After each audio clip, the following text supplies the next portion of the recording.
I want to talk to you about what we were just discussing, religion, which is always controversial, and I'm sure there will be some people who are getting very twitchy at what we're talking about. But in your research and from what you believe, would we be better without it? Would there be less wars? Would there be less conflict? And would politics be less confused? Not necessarily, because religion has served as a guiding light for many, many people. What I'm saying is, Jesus said this: the kingdom of heaven lies within. You will do as I have done and greater. He was saying, don't go outside for your divinity. Your divinity is within. Now, it's interesting that one of the problems that we could possibly have with the knowledge and acknowledgement of space visitors is, what does that do to our religious beliefs? This is one of the reasons that the cover-up has been so successful, because the people, and it's usually military in every country, the people who decide to keep it covered up are afraid about what it does to religion. But let me tell you, the Chinese released all their files, the Russians released all their files, but see, they're not particularly religious cultures. The Brazilians are in the midst of determining to, and when I was in Argentina, I talked to President Menem about this, and he had his military on it all the time. There is no question that these crafts exist, in my opinion. It's not just an opinion, though, it's real in my research. There's no question they exist. Okay, if that's true, what does that do to religion? And I'm saying that God to them, in the people that I've had contacts with who've been aboard the crafts and also who have been patients of John Mack, the great American psychiatrist at Harvard, the visitors, the watchers, as they call it, the star beings, they don't like alien. They don't like that. Don't blame them. They say that God exists for them too. They are children of God just as we are. I'm just saying, let's look at the reality of all of this and begin to fit it into our constructs of a grander reality than the one we're limited by. Why then do the governments want to keep this from us? What's in their interest to do that? Would we really care? You know, that's interesting, because 70% of the American public, this is the latest poll, believe that they are here. Now, I think there's a difference between believing the reality that they're here and really specifically understanding what you do with that reality. Because no one in authoritarian circles has said, boom, they're here. Why they're keeping it, what they tell me is they are afraid of the religious implications. But you know, the Catholic Church has reams and reams of documentation on this reality of star beings.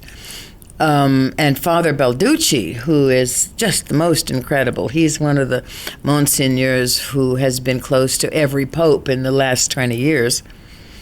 They have large documentation on this and speak about it publicly, by the way.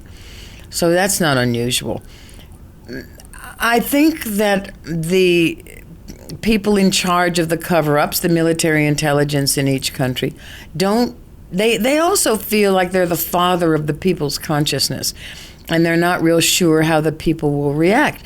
Well, that's why they're watching people like me. Jimmy Carter used to call me all the time when I came out first with Out on a Limb. And don't forget, he had experience with a UFO and a craft and wrote about it. He attempted to find out from his intelligence whether it was real, what was it, who were they, blah, blah. He ran into a blank wall. The president has no need to know. You're just the president. You know, the people who are really in charge are basically military intelligence, and we've seen a lot of that in our country in the last couple of years because of Bush and how that intelligence operation has been manipulated. But basically, they don't know why they're afraid. It's just such a monumental, huge cover-up that they would like to get rid of. I mean, they would like it. It's a democracy we live in this country and in America, and the idea of exposing it as the truth, and they have so much info on this subject is very daunting to them. They don't know how the public would react. I understand them. To wrap this up then, they're here where? Well, they're in the sky all over the place. You see them. I mean, how many sightings have you seen reported here and in the States? They're all over the world. What do you mean, where? Now, whether they are infiltrating our subway system, I don't know. There are people I've talked to who claim that they are. I don't have proof that they are. And again, they are waiting to see our reaction about them too. What's your opinion on the likelihood of me being one, or you being one, or him being one? Yeah, I might be one and not even know it. Maybe that's why I'm so interested. And very finally, are the governments ever going to announce this? Bush certainly won't because of his religious beliefs. Could the next president possibly say enough with all this cover-up that you allege and just say, right, here's the truth, this is what's going on? Well, that's basically what Carter wanted to do. And when the flap happened in 1952 in Washington, I happened to be living there because I lived across the river in Arlington. I was 18 years old, July 19th, 1952, big flap of UFOs over the Capitol and over the White House. And nobody would really answer what it was. And finally Truman, who was president at the time, ordered Colonel Sanford from the Pentagon to get on and say what he said, which was, and I still have the kinescope, they are not ours and they are not Russian. Remember, it was during the Cold War. We don't know what they are. Now, that's not admitting they're from outer space, but it is basically leaving it quite open.